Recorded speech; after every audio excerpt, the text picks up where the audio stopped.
Oke, kita mulai dari Labuan Bajo ya. Ini kan destinasi wisata kelas dunia di Indonesia. Tapi tahu nggak, ada sebuah dokumen yang lagi ramai dibicarain dan bisa jadi bakal ngebentuk masa depannya. Namanya Surat Gembala untuk tahun 2025. Dan ini bukan cuma pesan rohani biasa loh. Ini tuh semacam peta jalan, panggilan buat semua komunitas di sana buat bertindak ngadepin tantangan zaman. Penasaran kan isinya apa? Yuk kita bedah bareng-bareng.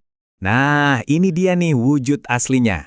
Surat Gembala ini isinya tuh ngerangkum visi dan prioritas Gereja Katolik buat Labuan Bajo. Dan yang dibahas tuh bener-bener relevan banget buat masyarakat di sana. Mulai dari soal iman sampai ke tantangan lingkungan yang ya nyata banget di depan mata. Dan yang bikin surat ini spesial itu tema utamanya. Coba deh lihat, diambil dari Injil Lukas, Kristus, kesukaan besar berjalan bersama kita. Keren ya, tema ini jadi semacam fondasi dari semua pesannya Uskop. Jadi penekanannya itu di sukacita dan kebersamaan justru di tengah-tengah berbagai tantangan. Oke, biar gampang kita pahamin visinya, kita bakal bahas jadi 5 bagian. Pertama, kita lihat dulu konteks Labuan Bajo itu sendiri. Terus, kita dalamin 5 prioritas pastoralnya. Abis itu, kita lihat gimana gereja mau nguatin umatnya dari dalam, gimana iman berhadapan sama tantangan modern, dan terakhir, kita intip visi besarnya buat masa depan. Siap?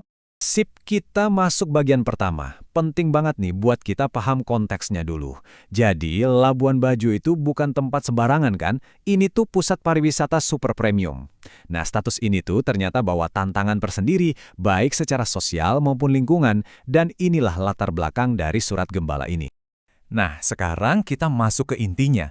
Jadi, jantung dari surat ini itu ada di rencana 5 poin yang bisa dibilang cukup ambisius.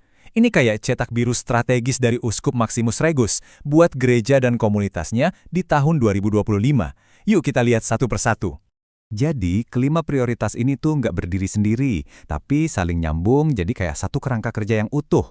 Mulai dari perjumpaan yang menghidupkan, terus lanjut ke sinodalitas alias jalan bareng, ini semua didukung sama tata kelola yang baik yang bikin gereja bisa ngambil tanggung jawab profetis ke dunia luar dan diakhiri sama keramahan buat mereka yang paling rentan.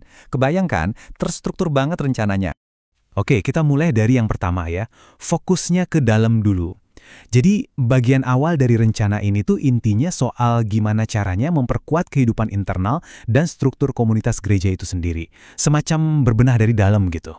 Poin pertama, dan ini krusial banget, adalah kembali ke hal yang paling dasar, koneksi antar manusia.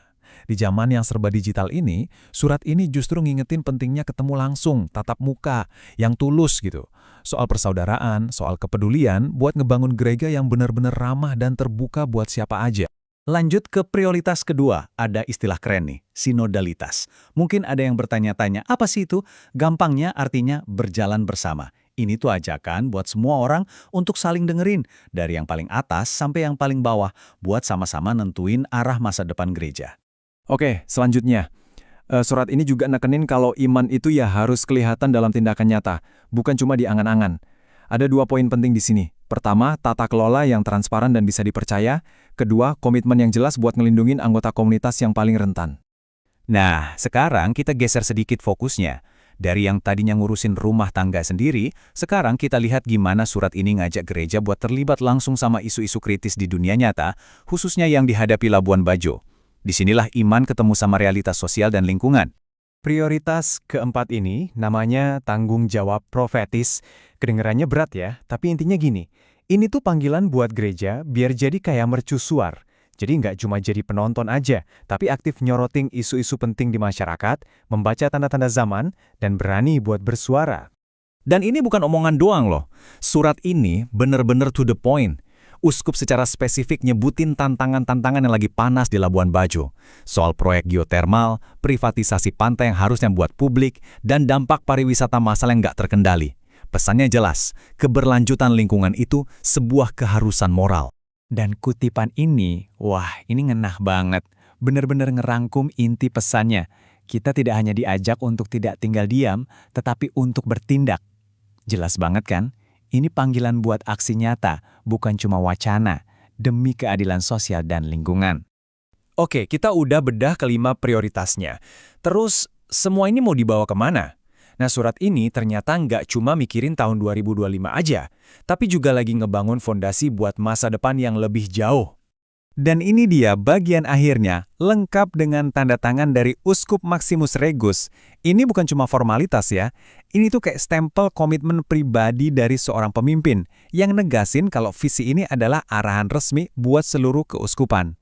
Dan inilah gol utamanya. Semua kerja keras di tahun 2025 itu ternyata diarahkan buat mencapai sesuatu yang lebih besar lagi di tahun 2026, yaitu Tahun Persekutuan Sinergis. Ini visi tentang sebuah komunitas di mana semua pihak bisa kerja bareng secara harmonis, saling nguatin satu sama lain.